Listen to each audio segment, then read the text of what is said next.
ketika kamu menulis, tolong jangan sekali-kali merangkap menjadi editor. Contohnya adalah nanti kalau nyinggung orang gimana ya? Nggak boleh. Nanti nggak jadi tulisanmu. Bagus, nggak bagus, sopan, nggak sopan, jelek, baas. Itu editor. Tulis aja dulu ya, Mas. Tabrak aja dulu. Kalimatnya jelek biarin, titik komanya berantakan biarin dulu, idenya keluarin dulu.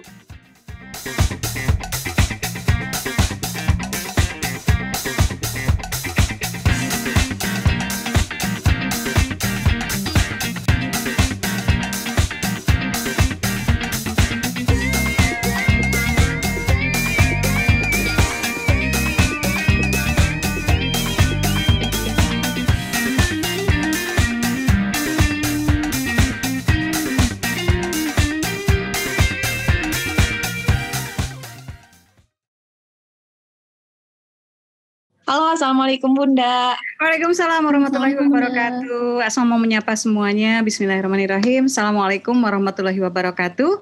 Alhamdulillah berjumpa lagi dengan Asma di acara Belajar dari Bintang, persembahan dari aplikasi KBM App ya. Buat teman-teman, ini adalah kencan sastra kita, ruang belajar kita mingguan. Jadi setiap hari Rabu malam pastikan teman-teman mengikuti acara Belajar dari Bintang yang sudah menghadirkan banyak sekali guru-guru hebat ya. Yang sudah hadir itu ada Pak Taufik Ismail, ada Kang Abik, ada Ika Natasha, ada Dilestari, ada Fuadi, ada dari segi penulis buku-buku traveling ada Trinity ya.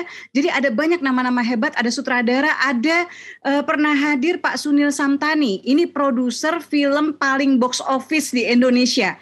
Ya, jadi buat teman-teman sekalian selalu ya manfaatkan sekali ruang belajar yang dipersembahkan oleh aplikasi KBM App. Selain via Zoom ini, teman-teman juga bisa mengikuti melalui YouTube KBM App Official ya.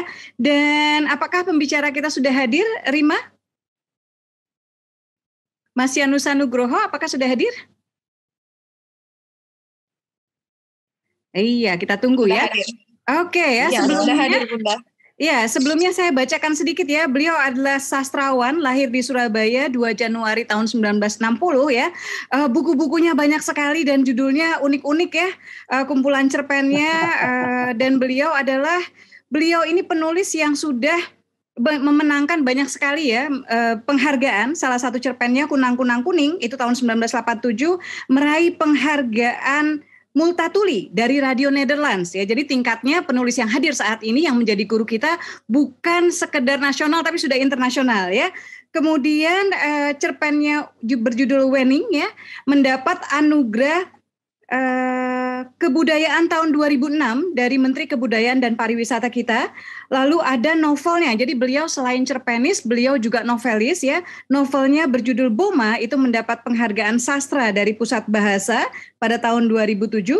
Kemudian mendapatkan anugerah kesetiaan berkarya ya dari Kompas tahun 2011 dan cerpennya Selawat Dedaunan itu mendapatkan anugerah cerpen terbaik Kompas tahun 2012 ya. Dan hebatnya lagi beliau ini pada tahun 2016 beliau mendapatkan anugerah Southeast Asia Right ya atau SIA Right.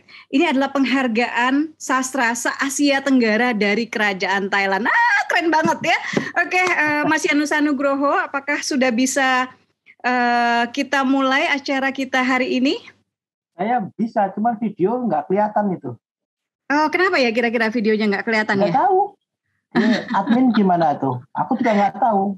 Ini writing for cam connection ya. Semua juga bingung nih. Gimana nih? Ada yang bisa membantukah teman-teman? Barangkali bisa dipandu ya. Tapi sambil nunggu kita ngobrol dulu ya Mas ya. Oh boleh. Mas Yanusa ya. Oke. Mas Yanusa Nugroho. Mas, aku bangga loh kenal dengan kamu. Sumpah. Alhamdulillah. Ya. Alhamdulillah. Iya, Mas, sehat ya Mas ya? Halo? Alhamdulillah, sehat. Sehat, oke. Udah di booster. Udah di booster ya? Udah. Mas, mau nanya dong Asma ya, ini mulai nulisnya gimana sih ceritanya gitu? Mulai nulis? Mulai jatuh cinta dengan dunia tulis-menulis ini gimana ceritanya? Sejak kecil itu ya, karena banyak baca. banyak didongengin sama ibuku, sama mbah, sama banyak sekali lah ya. Yang penting itu karena kita akrab dengan bacaan ya, sastra ya. Itu otomatis tanpa kita sadari kita itu menyerap begitu banyak kosakata dari penulis-penulis dalam maupun luar negeri. Mungkin saat itu kita nggak kenal ya, nggak istilahnya itu nggak ngerti lah kalimat itu. Tapi seiring dengan usia tiba-tiba itu menjadi bahan buat kita gitu loh. Tiba-tiba muncul. Nah, itu diawali dari kecil, memang lingkungan, memang itu ayah, ibu, saudara, apa seperti tadi kata Mbak tadi itu juga sangat mendukung. Terus Mas, cerpenmu pertama itu menyelesaikan cerpen dulu kayak? Iya, cerpen. Kalau karya pertama dimuat itu malah puisi sebetulnya, tahun 81. Oh, puisi. Tahun 81. Waktu itu usiamu berapa kah? Masih 20-an muda. nih? Oh iya, masih awal 21 tahun. Itu apakah puisi pertama yang dikirimkan ke media langsung muat atau gimana? Langsung muat kalau itu. Ini sudah ada, susah kalau gini ya, sudah ada gen hebatnya. Dan itu gambling sebenarnya. Aku sih nekat aja, modalnya nekat. Gamblingnya gimana, Mas? Ya nekat, dimuat syukur, nggak dimuat ya udah, nggak masalah gitu. Mentalnya mental nekat, anak jalanan kan gitu. Mas, prestasimu itu kan luar biasa ya, maksudnya menang ini, dapat cerpen terbaik Kompas, dapat SIA Award juga gitu kan ya. Itu dapat idenya dari mana sih Mas biasanya kalau menulis gitu? Karena kan hari ini kita ngobrolin tentang ide nih ya. Jadi buat teman-teman yang bingung, yang aduh kayaknya kok susah banget sih nyari ide gitu ya. Apa yang harus mereka lakukan gitu. Kemudian atau ada yang udah dapat ide tapi kok idenya so-so gitu. Sementara kalau melihat dari Mas Yanus Nugroho kan kayak cerpennya selawat dedaunan gitu kan, bulan bugil bulat ya, kayaknya seru-seru gitu loh ya. Dari judulnya tuh kebayang gitu, idenya seru. Nah itu dari mana Mas idenya? Ide itu bisa datang dari mana saja ya. Sekeliling kita itu sumber ide ya. Asal kita mau memperhatikan, mau memanfaatkan untuk yang kebaikan ya. Kayak misalnya selawat dedaunan itu dongeng di pesantren banyak itu sudah. Di pesantren-pesantren terkenal, di Madura itu terkenal sekali. Yang gitu. Lain tapi nggak dapat ide itu, tapi kamu dapat gitu. Ya nggak tahu itu. Karena aku memperhatikan kalau ada orang dongeng, aku perhatikan, dengar, simak. Kalau ada gambar bagus, aku pengen tahu ini ceritanya apa sih, misalnya gitu. Ya seperti itu. Jadi mencerap ide itu yang penting dari kita itu open minded, ya. Jangan semua ditolak. Oh itu pasti jelek. Oh nggak boleh kita. Terima aja dulu. Terima aja. Semuanya dilihat dulu, dipelajari, diperhatikan, dirasakan, ditimbang-timbang, dibiasakan seperti itu. Nanti kan mudah. Begitu ada sesuatu lihat bisa. Tapi memang seperti kata Mas Seno juga, Seno Gumira ya, pernah cerita sama aku. Tidak semua ide itu bisa kita tuangkan sebagai cerita. Nah ini bagaimana kita memilahnya kalau begitu? Nah ini ajaibnya orang menulis itu. Setiap orang punya kepekaan sendiri-sendiri masalahnya. Itu persoalannya. Jadi data selengkap apapun belum tentu juga menjadi sebuah tulisan yang bagus. Ya. Karena setiap orang punya kepekaannya masing-masing dan punya pengalaman batinnya masing-masing. Itu Allah tuh menciptakan seperti itu. Jadi nggak usah minder gitu loh. Ya, nggak usah minder. Jadi siapapun Anda, siapapun diri kita, asal diri kita ini jujur, bersih ya, nggak gampang berburuk sangka sama orang gitu ya. Wah itu lancar nanti Pak. Lah, lihat aja. Bismillah lancar udah gitu. Mas, kalau masalahnya kepekaan berarti bagaimana nih buat teman-teman ini untuk bisa menghidupkan radar gitu ya, menghidupkan kepekaannya, mengasah kepekaan dia gitu sehingga dia mudah menangkap ide gitu, hal-hal yang mungkin bagi kebanyakan orang terlihat biasa gitu, tapi dia bisa melihat sisi yang tidak biasanya gitu. Oke, ini sebetulnya ada tekniknya ya. Tekniknya itu digunakan oleh teman-teman di biro iklan biasanya. Aku dulu di biro iklan pernah. pernah jadi copywriter ya. Jadi di biro iklan itu ada teknik namanya umum kok ini, brainstorming. Nah, brainstorming itu misalnya begini, kalau kita mencari ide, iklan itu kan jualan ide ya. Setiap menit harus kita menghasilkan ide, kalau enggak kita dipecat. Ya kan? Nah, bagaimana? Caranya adalah misalnya menggunakan teknik pengandaian. Tapi yang diandaikan itu adalah sesuatu yang ekstrim, sesuatu yang 180 derajat ya, berbeda dari keseharian kita. Contoh, dalam keseharian kita, kepala kita ada berapa? Satu kan? Tapi seandainya kepalaku ada 2. Nah, peluang itu dicari, catat. Apa enaknya, apa enggak enaknya punya kepala 2? Ngawur enggak apa-apa. Jangan dihakimi dulu. Terus secepat-cepatnya. Kita latih itu. Ya. Contoh, seandainya aku punya sayap. Wah, kayak judul lagu ya. Apa itu? Seandainya aku punya sayap, apa enaknya, apa enggak enaknya, dan seterusnya. Tapi ketika kita berkomentar, membuat daftar tadi itu, enggak boleh mikir istilahnya. Insting kita yang jalan. Toh, secepat-cepatnya. Nanti baru kita edit. Oh, ini bukan untuk tulisannya, tetapi untuk melatih otak kita. Supaya terbiasa menanggapi sesuatu itu dengan cepat. Nah, kenapa ekstrim? Supaya kita mempunyai daya jelajah lebih tajam. Nah, kalau daya jelajahnya lebih luas, lebih tajam, lebih mudah lah nanti mengolah ide itu. Ya, seringkali kita itu ya mohon maaf agak malas mikir. Itu. Nah, ini jangan sebagai, kalau tadi itu ada, saya lihat, saya amati ada yang masih SMP ya. Wah, ya itu justru otak kita itu harus kita latih semaksimal mungkin gitu. Supaya jangan tidur, sel otaknya jangan tidur. Allah ngasih sel otak itu miliaran jumlahnya. Jangan disia-siakan. Aduh, masih muda kalian ya. Oke. Jadi kalau dari, nah ini penulis nih ya, saya nggak tahu nih teman-teman mesem-mesem nggak nih, merasa tersindir nggak nih ya? Karena apa?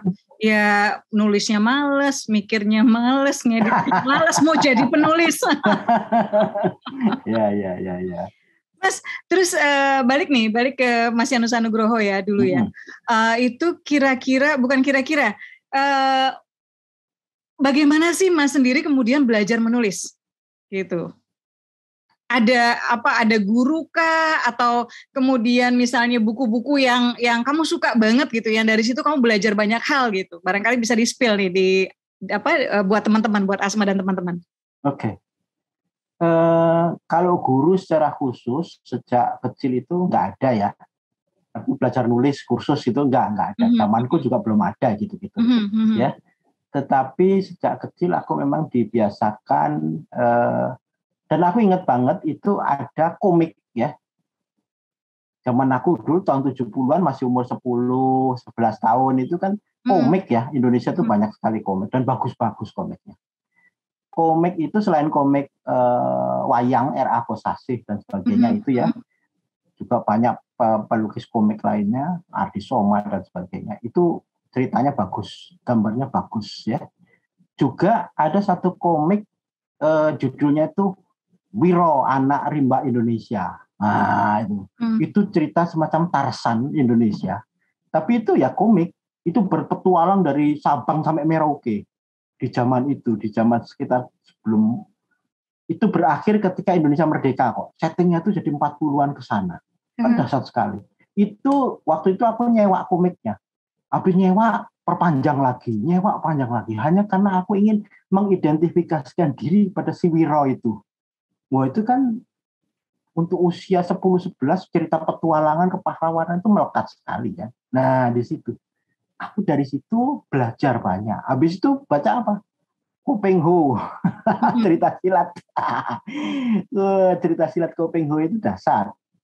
Kemudian cerita mulai masuk SMP itu cerita Nogo Sosro Sabu Inten. Api di Bukit Menoreh. Cerita silat Jawa itu. Dasar itu. Nah, dari situ Aku terbiasa membaca buku-buku tebal, buku-buku yang kata orang bahasanya rumit, sulit gitu ya. Tapi aku suka aja gitu loh. Karena di situ tuh tidak selalu diberi petunjuk akhir dari cerita. Nah, aku paling suka itu. Nah, kemudian aku baca Winnetou, wah gitu-gitu. Cerita-cerita begitu kan. Kemudian setelah mulai SMA itu mulai kenal Hemingway, mulai kenal Pramudia Anantatur, mulai kenal wah itu. Sampai hari ini gitu. Apa sih menurut Mas yang penting nih buat teman-teman, apakah ide bagus itu berarti tulisan auto bagus gitu? Oh enggak. Gimana? Enggak. Ide bagus itu menjadi bagus ketika kita dengan teliti dan tekun, nggak buru-buru, pengen selesai, ya. Kita baca, kita ulang, kita timbang lagi, ya. Kemudian di kitanya ketika menulis itu jangan punya, terutama aku, jangan punya niatan untuk nggurin orang. Oh gitu. Jadi kita bercerita aja tanpa bermaksud lu salah, lu bang bener tuh begini, nah, jangan begitu. Nanti orang akan wah lu sok tahu lu lah gitu, nah, gitu. Ya kan? Pada dasarnya kita kan nggak mau disenasehatin kan ya, siapapun lah kita, ya kan? Itu udah karakter manusia lah. Sombongnya itu di situ manusia itu. Tapi ya memang itu. Jadi kita pun jangan meletakkan diri sebagai orang yang baik itu harus begini, harus begitu. Nggak mau. Orang pembaca itu juga nggak mau begitu. Makanya cerita anak-anak yang terkenal itu adalah cerita anak yang nakal. Kalau anak baik-baik, suka ngaji, nggak dibaca. Manjat pohon, gitu, nyolong jambu, oh seneng. Ya kan? Karena itu manusia. Gitu loh. Intinya begitu. Jadi ide yang baik tentu banyak ya. Tapi yang lebih penting adalah how to write. Bagaimana menuliskannya itu jauh lebih penting, karena ini seorang penulis jangan pernah berhenti menulis karena ini latihan terus. Diksi, ya diksinya itu harus dipertajam. Jangan puas dengan kondisi yang hari ini. Aku mau cerita sebentar. Boleh. Novelku yang terakhir, ya novelku yang terakhir, bukan terakhir, yang baru. Oh, jangan terakhir, makanya kayak nggak nulis lagi. Teranyar. Yang teranyar, yang 2021 ya. Itu ketika aku pertama kali nulis, sebetulnya itu untuk cerita bersambung ya di cerita di Suara Merdeka waktu itu. Untuk cerita bersambung, udah tulis, kirim ke Suara Merdeka. Sudah 500 halaman, ya kirim. Ternyata di sana kan nunggu karena masih ada cerita bersambungnya Putu Wijaya yang nggak selesai itu, ya kan? Sampai akhirnya sekian tahun sudah itu kolom itu, rubrik atau kolom cerita bersambung ditutup sama Suara Merdeka, sehingga aku nggak sempet nongol. Terpaksa itu kan dikembalikan, nggak ada lagi rubriknya kan, cerita bersambung, sudah nggak apa-apa, ngendem. Sampai aku tulis ulang lagi, itu tak total itu 17 tahun diem. Nulis ulang maksudnya kamu benar-benar nulis ulang? Bukan nulis ulang, baca ulang berkembang, baca ulang berkembang, baca ulang berkembang. Maka beberapa teman yang memperhatikan, ini novel dari A sampai terakhir bahasanya kok berkembang terus. Lah ya iya, prosesnya 17 tahun itu. Kemananya udah anak gadis nih memang. Iya betul. Hampir mantuk nih sekarang, baru jadi. Dan bahkan judul ini sudah aku serahkan ke editornya di penerbitnya ya, Indonesia Tera ya. Aku serahkan sampai si Dorothea itu bilang, "Mas ini judulnya apa?" Belum jadi judulnya. Tar dulu. Kasih waktu gue 1-2 hari. Ini mau di layout ini. Iya tunggulah. Nah, akhirnya sampai muncul judul itu, Pohon Purba berdaun bintang, berdaun pelangi. Nah, seperti itu. Judulnya, Mas, ini dong, kan dari ide ya, dari ide. Terus ide itu kan gini, berarti terkait juga sama hal kepekaan tadi ya, terkait sama hal-hal yang menarik bagi setiap penulis dan itu berbeda, gitu kan? Nah, kalau bagi dirimu itu apa sih yang kemudian buat kamu ini ide menarik nih gitu? Atau ini idenya nggak menarik gitu? Kalau bagi kamu sendiri, kamu lebih tertarik pada hal-hal apa, Mas? Muncul sendiri. Akhirnya videonya muncul. Ganteng kan gue masih itu. Ompong sih. Mas. Gimana, Mas? Gimana? Nah, jadi ide itu kan ini ya beda-beda gitu ya. Ide yang menarik bagi satu penulis dan penulis yang lain kan berbeda. Nah, ide yang menarik bagi Yunus Nugroho itu ide yang seperti apa sih? Ide yang gini. Aku itu karena hidup dari kecil itu memang di lingkungan orang-orang yang apa ya?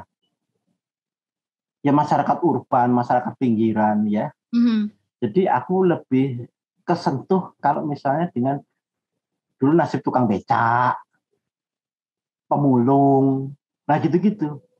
Karena memang tetanggaku itu ya itu ada dia orang dari Jawa Barat ya. Tetanggaku itu satu kali pengantin baru kemudian melahirkan di samping rumah gitu.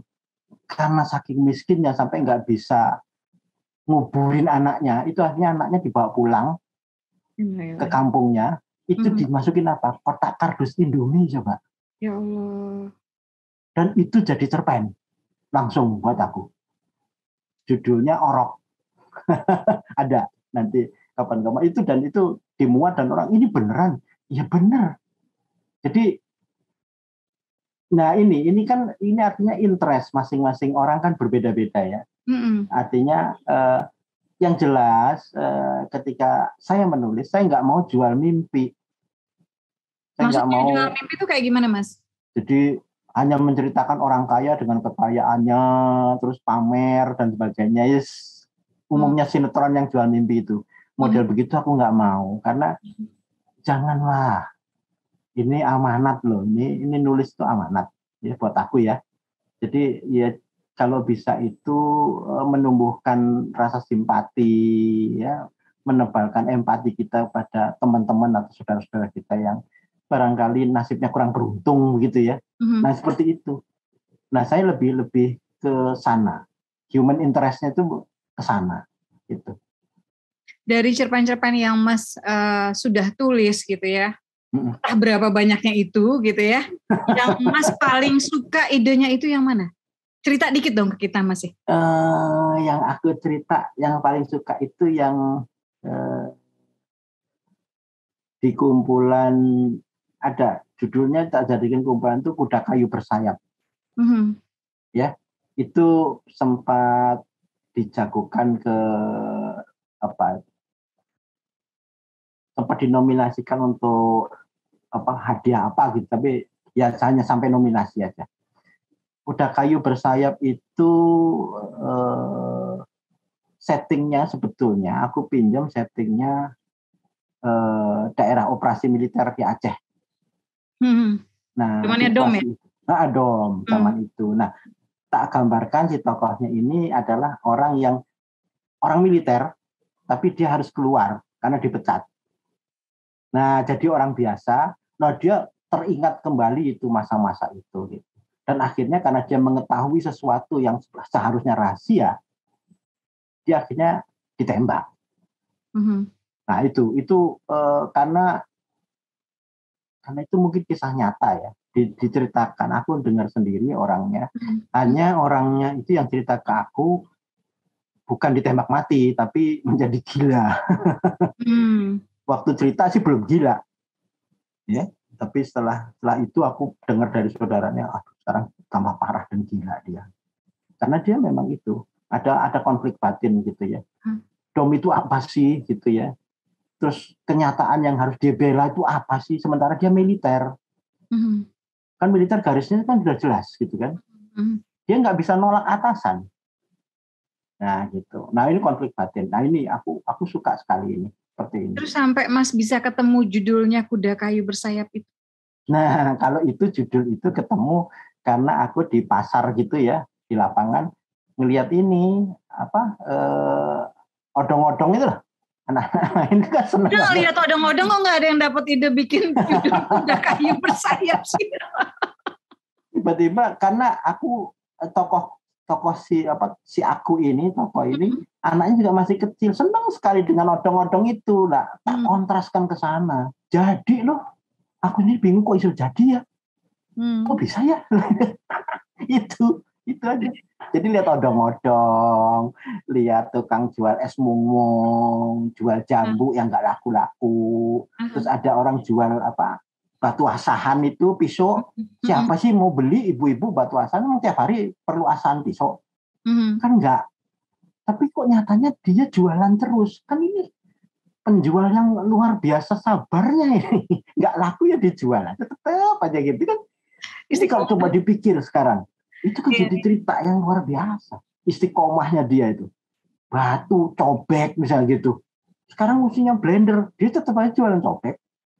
Dan penjual cobek nggak beralih jadi penjual blender ya Mas, ya, hebat ya. Iya. Coba, itu kan kalau dipikir hanya satu pihak itu kan absurd ya. Zaman udah pakai blender begini jualan cobek. Emang kenapa? Orang udah mesin cuci dia mesti jualan cucian papan gilesan. Itu kan sumber semua, itu ide. Karena kadang-kadang kita itu hidup di antara ironi, gitu ya. Betul, Mas. Kita di antara ironi. Katanya negara sudah makmur. Banyak banget yang makmur siapa? Yang makmur berapa? Ya kan? Mahrifah Lojinawinya nih di mana gitu ya, Mas? Itu ironi sebetulnya. Kalau di wayang itu kalimat ironi, sindiran. Sebetulnya gitu. Karena kenyataannya rakyat nggak pernah dari zaman kerajaan. Tanahnya emang subur, tapi buat siapa? Kayak Leo Christie itu, banyak desa-desa, banyak padi-padi menguning, tapi bukan kami punya. Gitu kok. Leo Christie sudah. Banyak perkebunan, tapi bukan kami punya. Bukan. Ada juga, tapi kalau kebakaran kita yang harus kita yang kena. Jatuhnya kita yang kena ya. Nah itu sumber ide gitu loh. Benar, Mas. Sumber. Tinggal kita ngolahnya bagaimana. Nah, ngolahnya ini perlu riset. Nah, gitu. Nah, risetnya monggo. Anda kan punya background macam-macam. Silahkan. Kalau Mas Yanus Nugroho, bagaimana risetnya? Nah, kita kan nih seputar menggali dirimu nih hari ini nih. Ya, kalau aku riset, pelan-pelan ya. Riset, tentu aku membaca. Membaca ya. Misalnya kalau tentang agama, ya aku baca buku-buku agama. Macam-macam, banyak sekali. Sejarah Islam itu banyak sekali, sampai ke misalnya tafsir ilmu tafsir itu kan sulit-sulit, itu kan banyak cerita sebetulnya bagus sekali di situ. Betul. Ya kan? Nah itu kenapa nggak jadi misalnya ketika Kanjeng Nabi menerima wahyu pertama itu Jibril datang dengan bentuknya dengan 600 sayapnya. Wih, bayangin 600 sayapnya. Wih, kayak apa itu? Itu kan, imajinasi gue langsung rasanya kayak mau pingsan gitu. Wih, dasar. Nah itu contoh, itu riset, buat aku riset. Atau nongkrong, ya karena laki mungkin lebih gampang ya.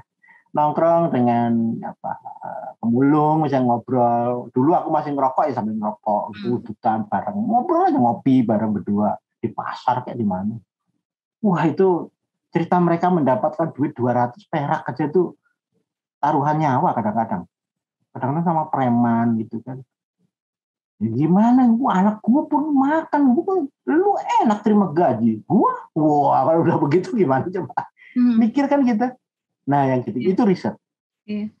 Dan ini ya, saya kira habis ngobrol sama Mas Yanus Nugroho nih ya, teman-teman ya, bayangin cobek ya, cobek jadi menarik ya, odong-odong jadi menarik ya. Habis ini oke lah gitu ya, makanya kita tuh jangan ke mall ya Mas ya, kita ke pasar ya. Iya, Mas, yang Asma ngeh gitu ya, gitu. Mas tuh kan banyak ya mengaitkan menggali kearifan lokal, khususnya Jawa. Itu kenapa? Kenapa ini jadi sesuatu yang dan tidak satu dua gitu kan ya? Banyak gitu kan karya-karya. Kemudian dikaitkan ke pewayangan gitu kan ya. Itu Apa sih Mas gitu? Apa yang ingin kamu bagikan? Apa yang ingin kamu sampaikan gitu? Kenapa Jawa? Kenapa Jawa? Karena sebagian dari tubuhku ini, jiwaku ini Jawa. Aha. Aku dibesarkan dengan adat budaya Jawa. Yang aku ngerti wayang. Aku nggak ngerti yang lain. Filsafat itu ada di wayang. Ajaran moral ada di wayang. Ajaran sosial ada di wayang. Jadi ketika mbahku cerita tentang wayang, lengkap semua sudah. Sistem sosial, sistem kemasyarakatan, sistem filsafat, sistem norma semuanya itu ada di wayang. Itu satu, ya kan? Karena lingkunganku yang membesarkan itu. Nah, kenapa aku ingin membagi juga? Iya, semata-mata karena aku ingin bercerita bahwa di kita, aku yakin bukan hanya orang Jawa ya, orang Bugis punya, orang Betawi punya, orang Sunda punya, orang Lampung punya, orang mana-mana punya. Kalau kita mau membentuk satu apa yang namanya bangsa Indonesia, ya tolong munculkan nilai-nilai itu. Nilai Indonesia adalah kesatuan dari atau rangkuman dari seluruh nilai-nilai yang ada di Indonesia ini. Ada 600 suku loh kita. Betul. 600 suku dengan 600 norma, 600 bahasa. Wih, bangsa mana bisa sebesar itu? Coba, ya kan? Pokoknya setiap kali aku pelatihan ke daerah-daerah, guru-guru itu selalu, Anda harus bersyukur hidup di Indonesia. Kayanya luar biasa Indonesia. Bangsanya aja ada 600. Gunungnya itu, gunung terbanyak, berapi terbanyak, ya ada di Indonesia. Terbanyak lagi di Indonesia itu di Jawa Barat. Makanya paling subur di Indonesia itu Jawa Barat. Paling subur. Ya? Kita negara dikaruniai Allah, waduh luar biasa. Harusnya jadi sumber ide yang nggak habis-habis itu ya, Mas? Nggak habis-habis. Berarti kalau yang idenya sering habis nih kurang piknik ya, Mas? Ya sebetulnya bukan kehabisan ide. Kalau misalnya macet itu, ya karena capek. Bisa aja itu. Aku kalau capek ya ngeblank, tidur. Jangan dipaksa. Kalau misalnya nggak dapat ide lagi, ya baca aja. Banyak banget buku. Ya, terutama buku-buku sejarah, ya. Buku sejarah, buku-buku misalnya Sapiensnya itu Noah Harari itu kan bagus tentang manusia itu kan. Ya kenapa kita nggak baca itu? Misalnya ada genom, tentang genom itu kan. Gen itu apa? Wah menarik loh itu. Aku yang orang awam begini baca itu, iya ya.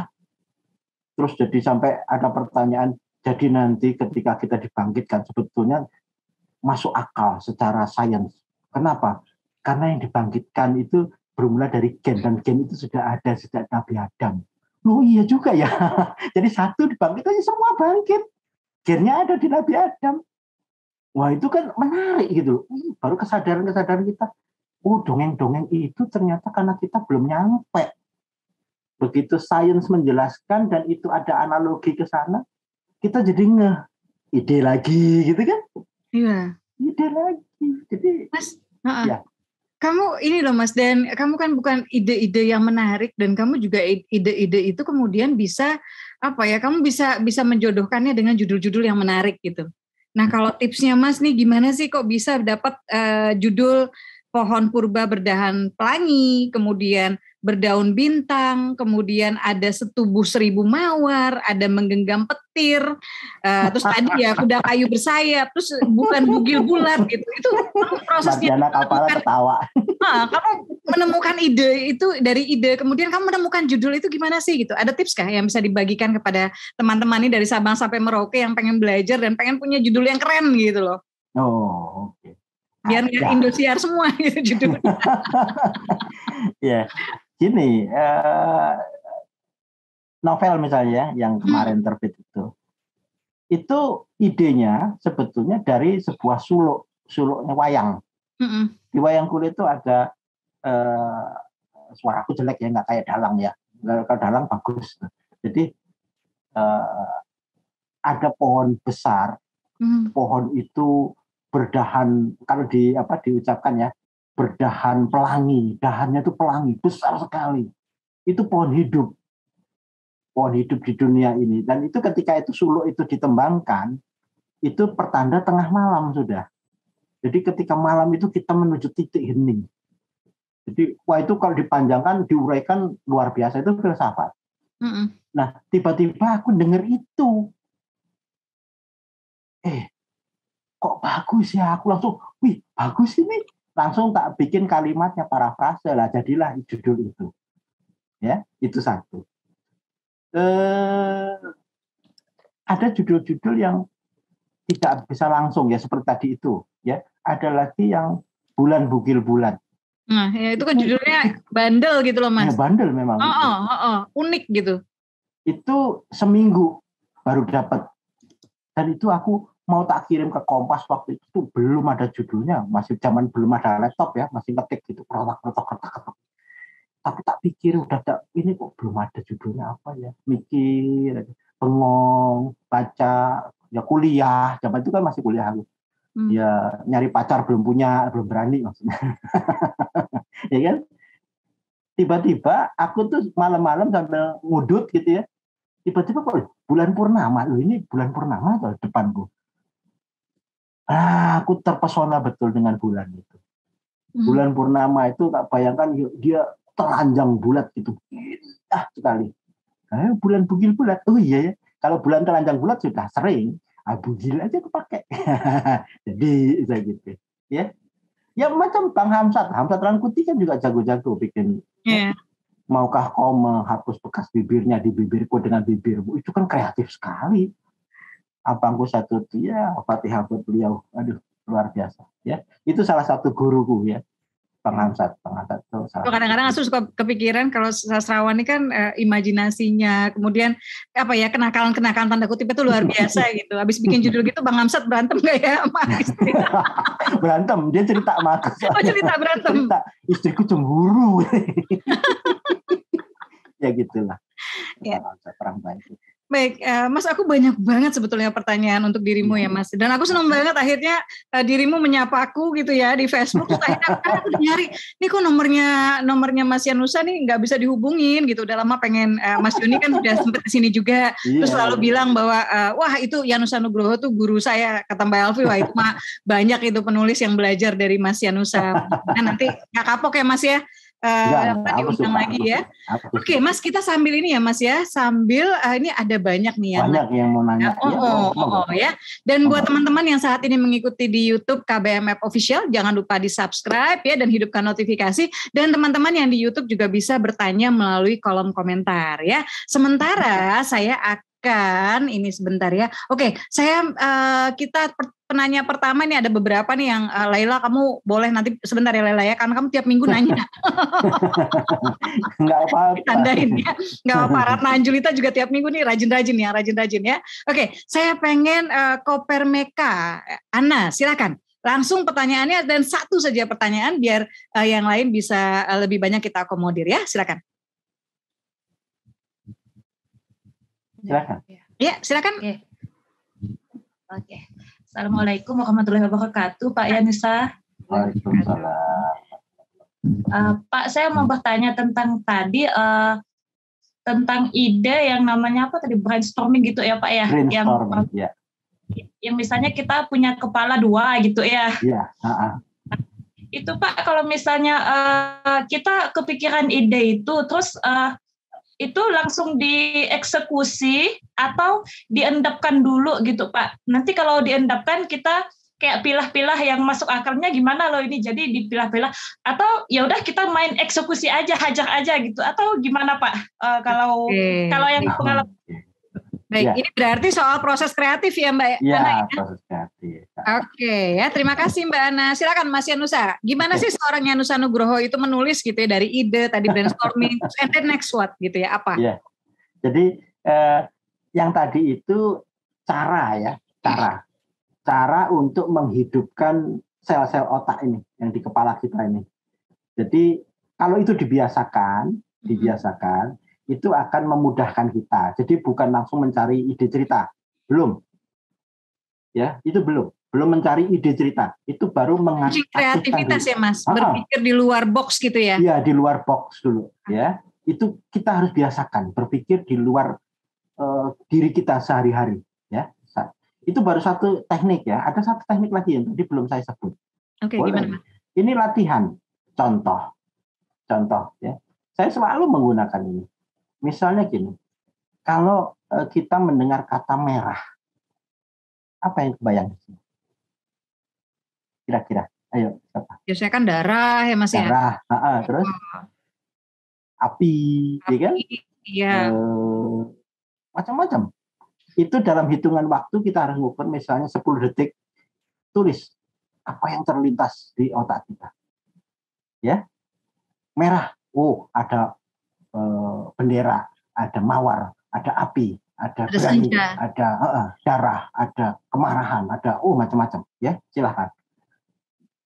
Makin lama bukan hanya marah, warna merah, tapi juga misalnya batu. Jadi setiap kata itu ungkapkan dalam bentuk dalam bentuk tulisan yang bisa kita terima oleh pengalaman otak kita. Sambil ngukur seberapa banyak kemampuan otak kita menguasai diksi.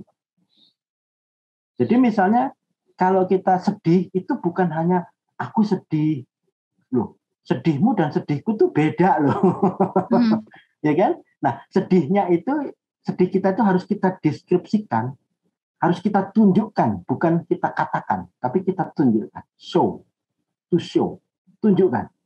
Sedihmu itu apa? Air matamu yang keluar tuh segede-gede jagung kah? Atau cuma seupil-upil, misalnya gitu. Kan beda, ya kan?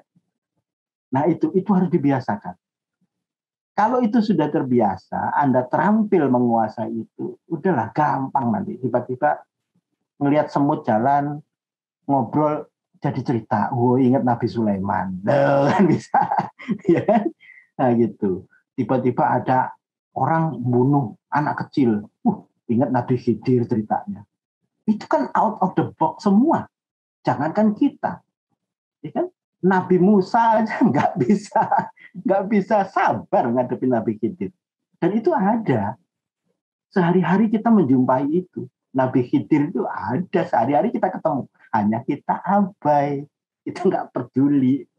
Nanti kalau Anda sudah terbiasa terpeka, ya, nanti akan cepat sekali. Saya yakin. Dan banyak kok yang sudah membuktikan. Banyak sekali. Contoh lagi.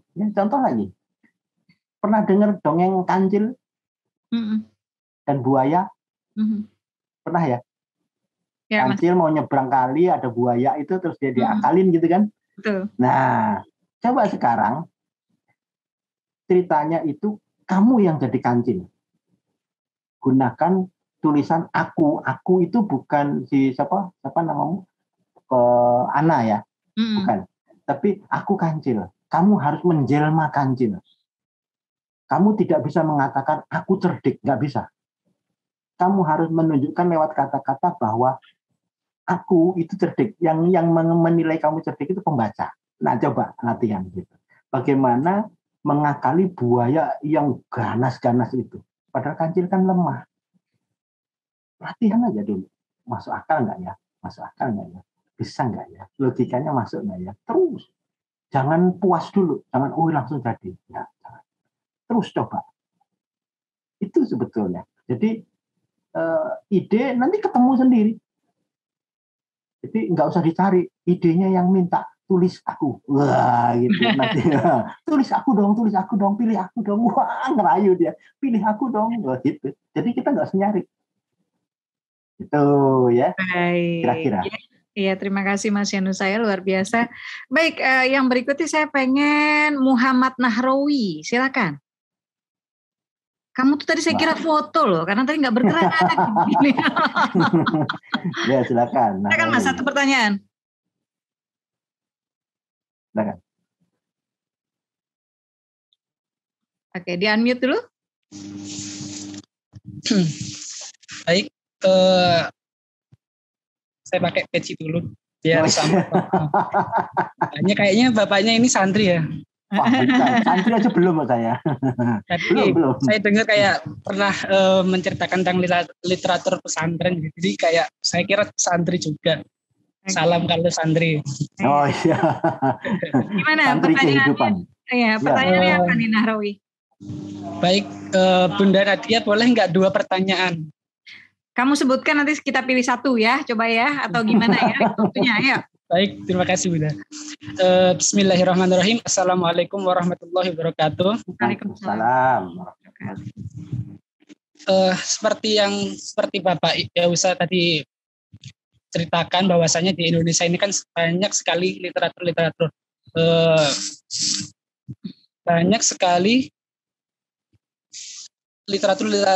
literatur yang dapat dijadikan ide, gitu kan? Ya, kekayaan yang bisa dijadikan ide. Ya. Iya, seperti mungkin dari tokoh pewayangan tadi kan. Nah, bagaimanakah apakah konsep-konsep di literatur Nusantara ini bisa dijadikan sebagai ide untuk menulis masa kini gitu? Nah, untuk diangkat ke kekinian ya, Mas. Oke. Ya. Dan yang selanjutnya itu apakah apa saja sih mental-mental bagi penulis itu? Ciri-cirinya mental-mental orang penulis itu seperti apa? Agar bisa ini mungkin gini Mas. Iya, apa sih mungkin kesiapan ya secara batin gitu ya. Biar bisa jadi penulis nih yang bertahan nih kayak Mas Yanusa kan napasnya panjang ya, Mas sampai sekarang masih nulis gitu kan gitu. Oke, gitu ya. Penulis itu apa sih? Iya. Oke. Ya, terima kasih. Silakan Mas Yanusa. Iya. Kalau materi itu dari Indonesia mau ditulis zaman kapan aja, mau milenial, mau generasi Z, mau generasi apa saja, silahkan. Karena itu bergantung sepenuhnya kepada si orangnya, generasinya. Peka nggak dia? Kalau dia nggak peka ya, dia hidup dengan berlimpah harta juga nggak ada artinya itu. Ya. Tapi kalau dia peka, dan itu yang penting sebagai manusia itu kita harus peka. Ya. Kalau nggak peka ya sama aja bohong.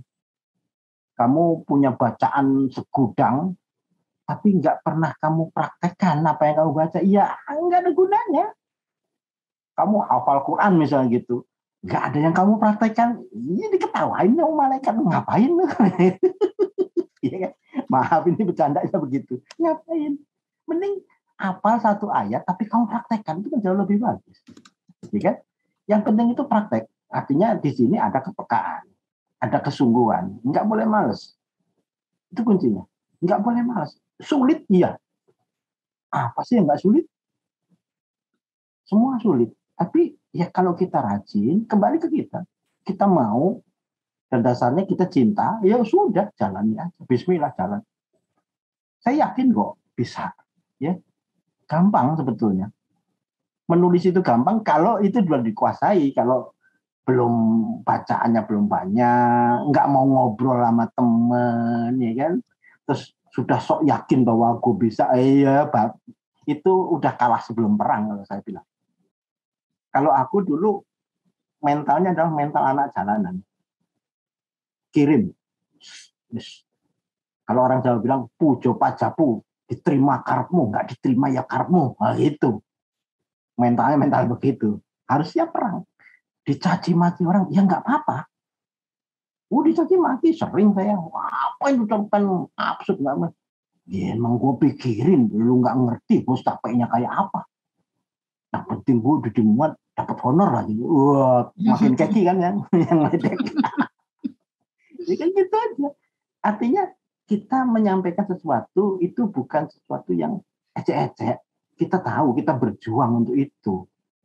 Ya kan? Anda misalnya Muhammad Nahrawi, Anda udah baca begitu banyak, Anda udah susah payah, Anda berjuang. Minimal Anda bangga dulu dong. Iya loh, alhamdulillah gue dikasih kekuatan sama Allah sampai pada titik ini. Wah, itu nilai loh itu. Nah kalau itu mau diledekin orang, biarin aja. Lu nggak ngerti nikmatnya kau berjuang kayak begini ya gitu. Nah nanti kan mentalnya jadi baja. Itu Nahrawi, masih muda mas, apa lah ya. Terus nulis. Itu ya, mudah-mudahan kejawab ya. Oke. Semangat ya Muhammad Nahrawi ya. Oke, sebelum kita ke nanti berikut ini Mawar deh ya, Mawar Wafa ya. Tapi sebelumnya kita jawab dulu nih ada pertanyaan di kolom komentar di YouTube channel KBMF Official.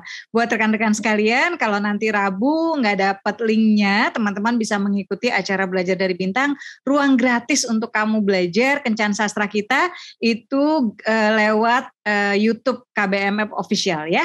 Oke, silakan. Rima. Baik Bunda, ini ada satu pertanyaan dari YouTube dari Putri Abah. Bagaimana bisa mengembangkan karya cerita drama yang menurut saya sudah bagus, tapi baru setengah halaman malah down. Dan di sisi lain karya ini sudah mendekati deadline untuk pentas seni. Begitu Bunda. Agak bingung tuh ya, bagus tapi setengah ini baru udah down. Saya bingung juga nih. Oke, gimana Mas? Aduh, gini. Drama ini atau naskah drama ini unik ya, berbeda dari cerpen, ya, berbeda dari novel, puisi. Putu Wijaya, Mas Nano Riantiarno, Mas Aji almarhum ya, AGS Asma kenal baik itu kan, itu seringkali memulai separuh naskah, ya. Kemudian dia melanjutkan naskah itu ketika di panggung latihan. Teman-teman itu suruh create sesuatu. Nanti dia hanya mengarahkan saja. Situasinya harus begini, dia ngomong begini. Kalimat yang bagus nanti dia ketik lagi. Jadi cerita. Jadi jangan down dulu. Ya, kepada si penanya, jangan down dulu. Mampet, iya pasti. Karena ini Anda harus membayangkan ini kalau dipanggungkan, ucapan ini bisa nggak gitu. Beda ya. Cerpen itu teksnya itu ditulis, jadi dibaca. Tapi kalau untuk teater, teksnya itu harus diucapkan.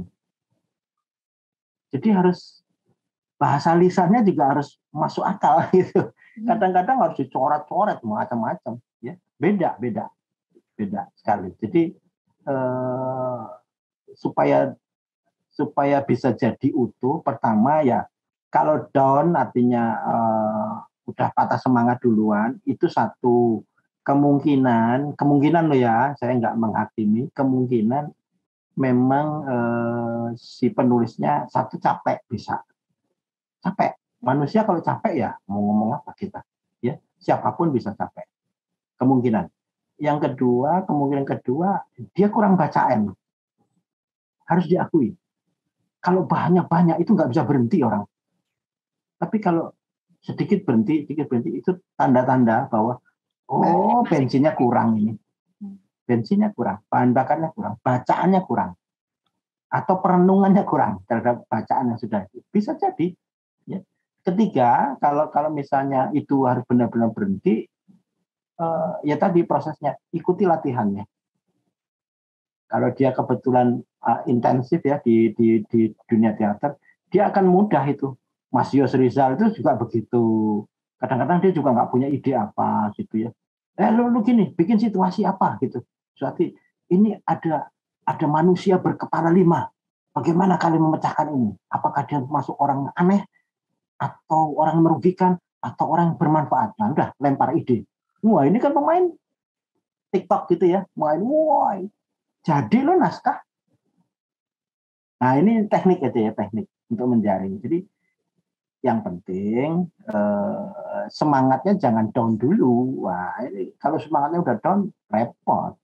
Ya. Itu barangkali.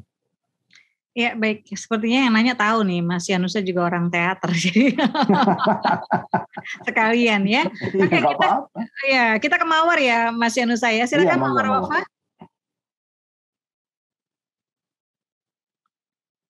Silakan. Assalamualaikum warahmatullahi wabarakatuh. Waalaikumsalam warahmatullahi wabarakatuh. Sedikit bertanya. Silakan.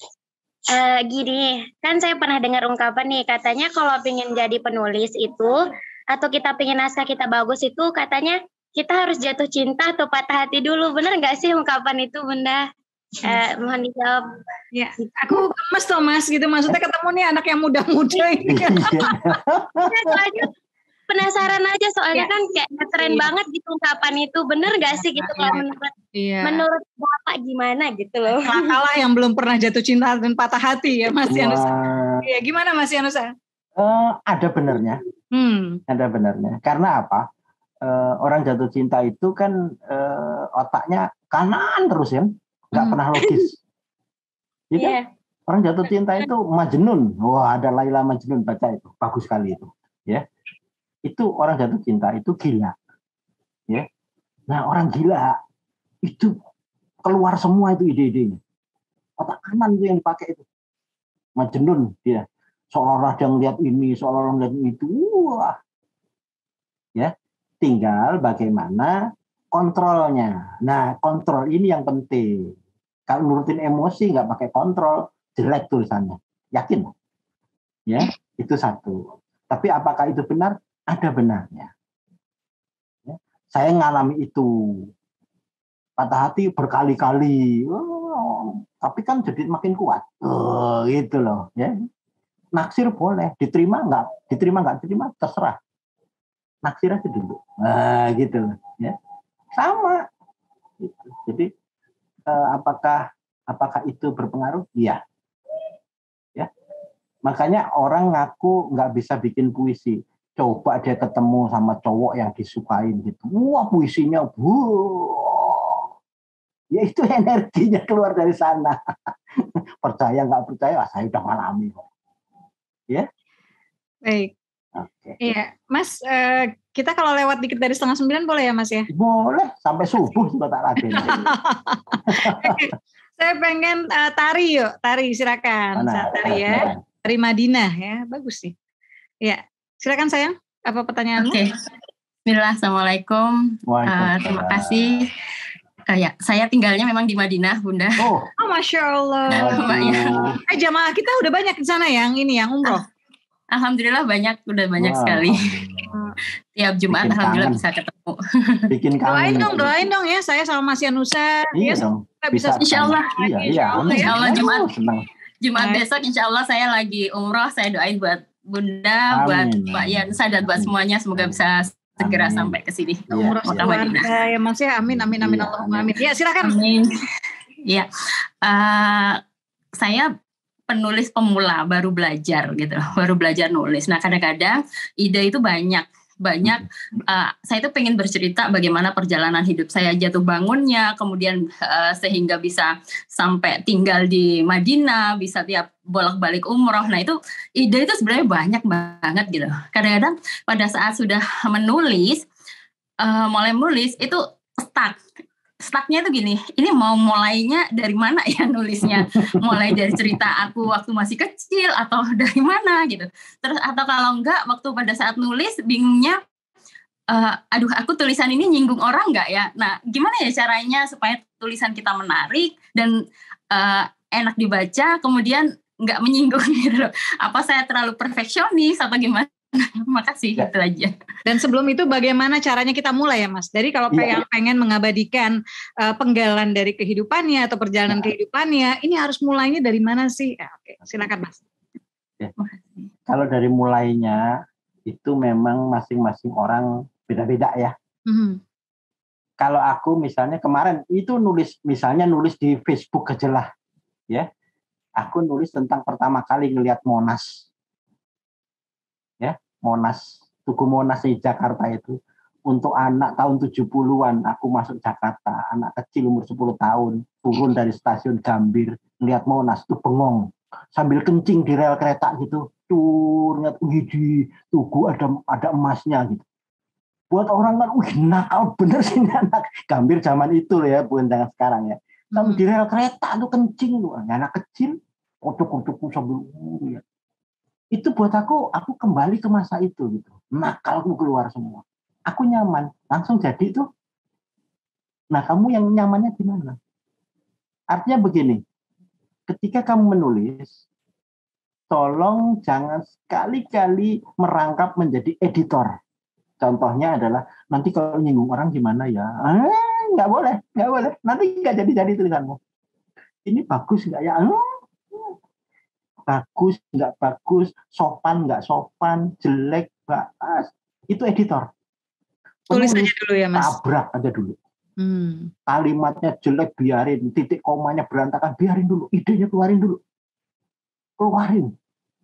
Biasa, mohon maaf, kayak orang BAB. Nggak usah mikir kan, BAB. Brul keluarin. Kalau udah lega, baru jadi editor. Oh, ini jadi paragraf sendiri dong, nggak gitu. Oh, ini kalimatnya D-nya harusnya ini dipisah, bukan disambung. Maknanya beda nih. Nah, baru gitu. Artinya belajar kritisnya nanti. Otak kanannya keluarin dulu. Ingatan, kenangan, sedih. Diawali dengan kesedihan nggak apa-apa. Diawali dengan kegembiraan, oke aja. Karena ini sifatnya personal ya, personal. Jadi tidak bisa disamaratakan. Harus begini, tidak ada yang mengharuskan. Ini kreatif kok. Kreatif itu hanya patokan-patokan saja. Oh harus begini, syaratnya ini. Begitu masuk ya kayak orang berenang. Oh sudah tahu tekniknya ya ceburin jalan, udah gitu. Naik sepeda gitu kan. Tahu tekniknya, udah pernah jatuh gitu. Suruh naik ya naik jalan, udah pasti. Sama. Jadi jangan takut, apalagi jangan mencoba menggabungkan antara kreator dan editor. Kalau digabungkan, iya itu nggak jadi. Kapan jadinya? Sampai kiamat kurang 2 hari juga nggak keluar tulisannya. Gitu ya, Tari ya. Baik. Ya, Mas, kita terakhir nih kali ya pertanyaan dari silakan Lili Anggraini. Iya.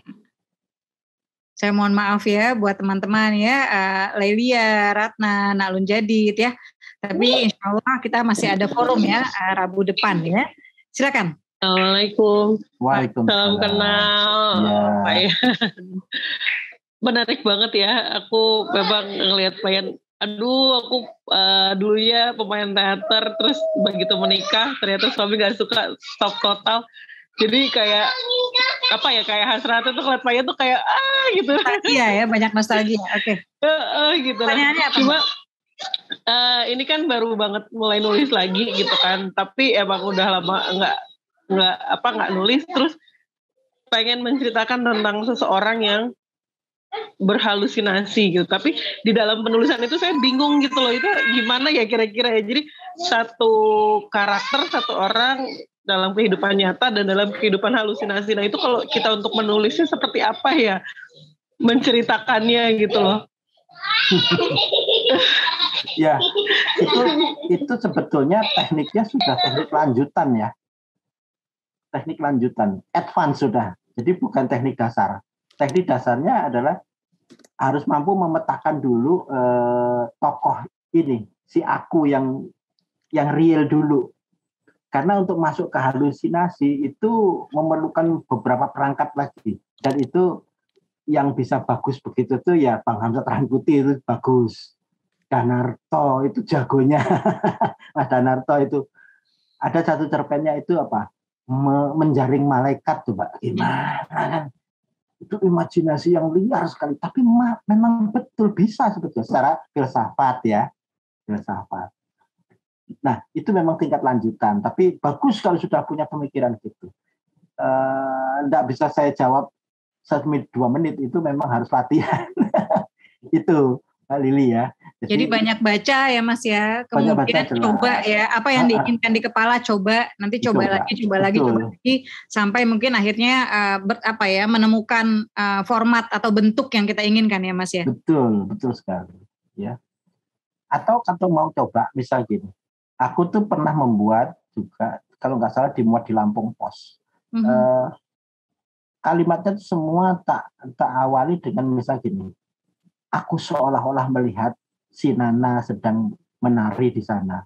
Aku melihat seolah-olah si Dul sedang menuangkan kopi sasetnya. Seolah-olah semua.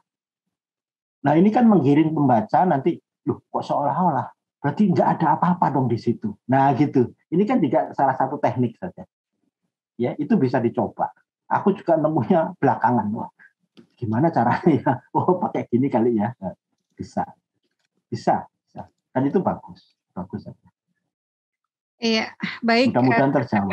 Ya, Mas ini yang nanya masih banyak banget, tapi untuk apa-apa, hari kalau ini memang masih bisa, aku sih siap. Oke. Mungkin satu lagi ya Mas ya, satu Boleh. lagi. Oke. Boleh. Iya, silakan. Kita nggak tega. Ya, tapi Mas Yanusa jangan kapok ya. Mudah-mudahan kapan bisa berbagi lagi ya, menjadi guru bagi kita. Ini teman-teman ini Mas, ini banyak penulis. Ini dari Sabang sampai Merauke, banyak menulis di sekarang ini kan trennya ini nulis di aplikasi Mas. Jadi ini kita difasilitasi sama aplikasi namanya KBM App, KBM App di Google Play Store. Nah mereka ini banyak yang nulis gitu di sana gitu. Tapi kadang-kadang nih nulisnya masih banyak yang yang vulgar verbal ceplok telur gitu loh Mas gitu ya. Jadi tapi mereka mau belajar gitu, dan dari yang menulis ada yang sudah punya fasilitas, ada yang masih menulis tuh pakai handphone yang jadul sampai teman-temannya tuh patungan ya biar dia bisa bisa nulis gitu ya. Jadi mudah-mudahan Mas Yanusa bisa kembali ya teman-teman, dan nanti kita belajar, kita harus banyak-banyak nih belajar lagi ya. Dan Asma aja sebel gitu, kenapa baru sekarang, kenapa waktu kita ngobrol kok nggak gali banyak nih sama Mas Yanusa gitu ya. Baik ya, silakan Mbak Iskarsina ya, Mbak Iskarsina silakan. Pertanyaan terakhir ya, setelah itu nanti kita akan minta pesan-pesan terakhir, maksudnya di forum ini ya dari Mbak Nugroho. Pesan terakhir, emang gue mati. Silakan ya. Oke, silakan. Assalamualaikum warahmatullahi wabarakatuh. Waalaikumsalam warahmatullahi wabarakatuh.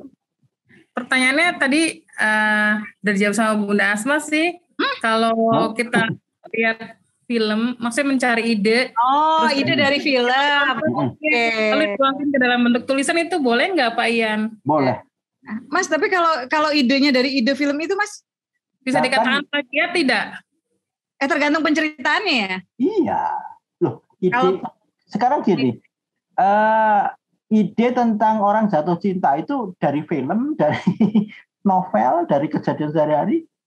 Kan kita nggak bisa menghakimi, itu ide gua loh, dari mana?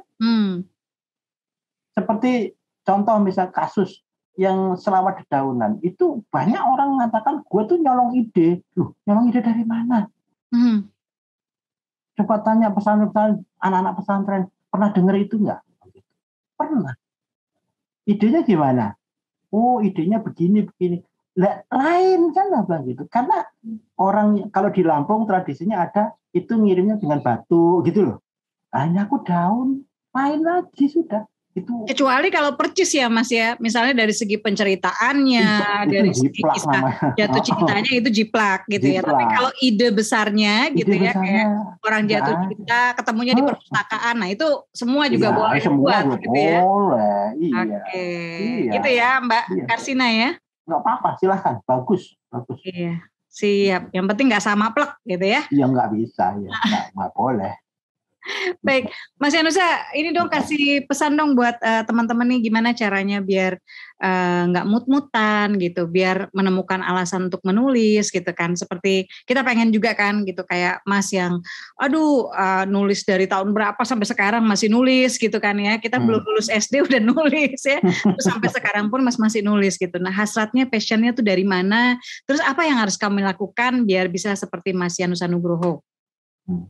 Jadi sebetulnya umum ya, kalau aku bilang begini, kita itu menulis bukan karena kita ingin menulis, tapi kita punya sesuatu untuk kita ungkapkan. Nah itu dulu, punya nggak kita sesuatu untuk kita ungkapkan? Nah itu kita yang bisa jawab. Itu umum ya, itu pernyataan siapapun, Pramudia juga begitu, siapa saja. Karena kita punya sesuatu. Artinya kepekaan tadi, kita terusik enggak? Coba dilatih kepekaan kita. Kadang-kadang kita tuh cuek gitu loh. Sama lingkungan tuh cuek gitu.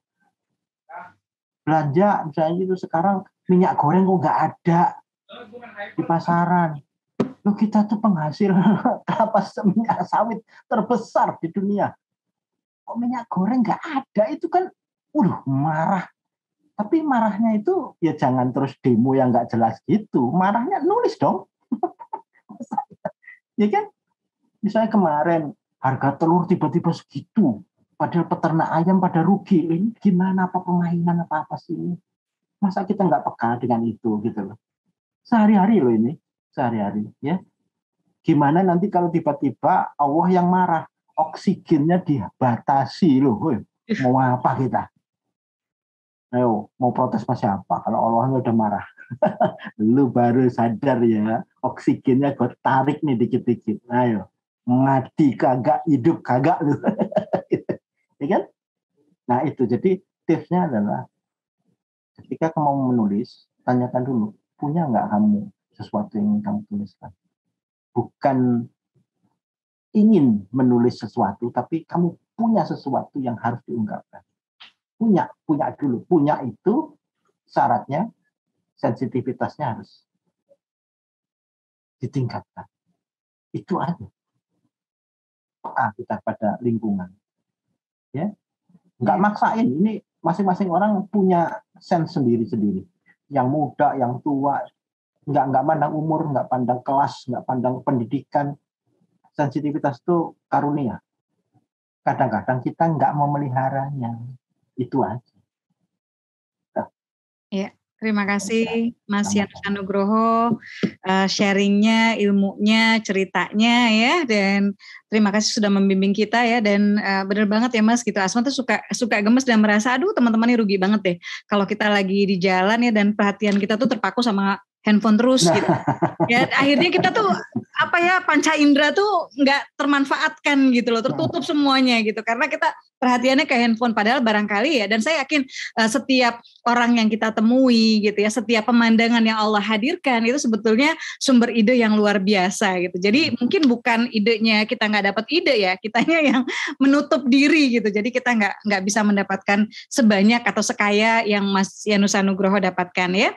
Baik rekan-rekan sekalian, Mas Yanus Anugroho terima kasih banyak ya. Mudah-mudahan sehat selalu. Salam buat keluarga. Mas sekarang ini nggak sih kalau di sosial media, Instagram, Facebook? Instagram ada, Facebook, hanya 2 itu. Oh, Instagramnya Yanus Anugroho. Yanus Anugroho dan nama yang bagus gitu. Oh, nggak ada satu, nggak ada apa gitu ya, Yanus Anugroho ya. Asma Putar ya, tadi Asma nggak mention. Ya, jadi teman-teman silakan follow beliau untuk dapat ilmu lebih ya melalui media sosialnya di Facebook dan di Instagram ya. Dan buku-bukunya saya kira ada di toko buku ya Mas ya, bisa diperoleh ya. Ada. Jadi teman-teman bisa mulai membaca. Jadi ini guru kita.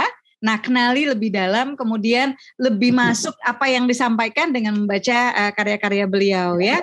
Baik, rekan-rekan sekalian, terima kasih sudah bergabung dan sampai akhir ya acara Belajar dari Bintang bersama guru kita yang luar biasa, Mas Yanus Anugroho ya. Kita doakan beliau sehat, sekeluarga sehat, dan mudah-mudahan lepas pandemi kita masih bisa silaturahim langsung ya Mas ya. Ini berasa sekali seperti hidup di film ya Mas ya kita selama pandemi ini ya. Baik rekan-rekan sekalian, terima kasih dan sampai berjumpa di acara Belajar dari Bintang berikutnya Rabu depan ya dengan guru yang lain ya. Tapi nanti kita juga insya Allah masih pengen kan belajar lagi sama Mas Yanus Anugroho.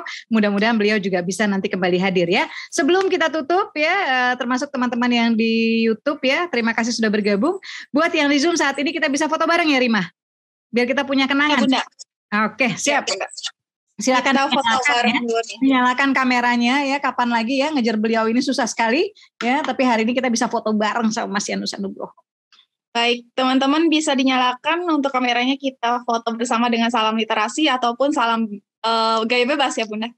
Baik, untuk slide pertama 1, 2, 3. Baik, slide kedua tahan dulu 1, 2, 3. Baik, terima kasih sekali lagi untuk Bunda dan terima kasih Anugroho atas ilmunya. Terima kasih Prima, terima kasih semua. Saya pamit dulu ya, saya undur diri. Terima kasih Bunda, terima kasih. Warahmatullahi wabarakatuh. Waalaikumsalam warahmatullahi wabarakatuh. Baik teman-teman, tak kerasa nih sudah di akhir acara. Teman-teman akan ada informasi seputar lomba menulis nih.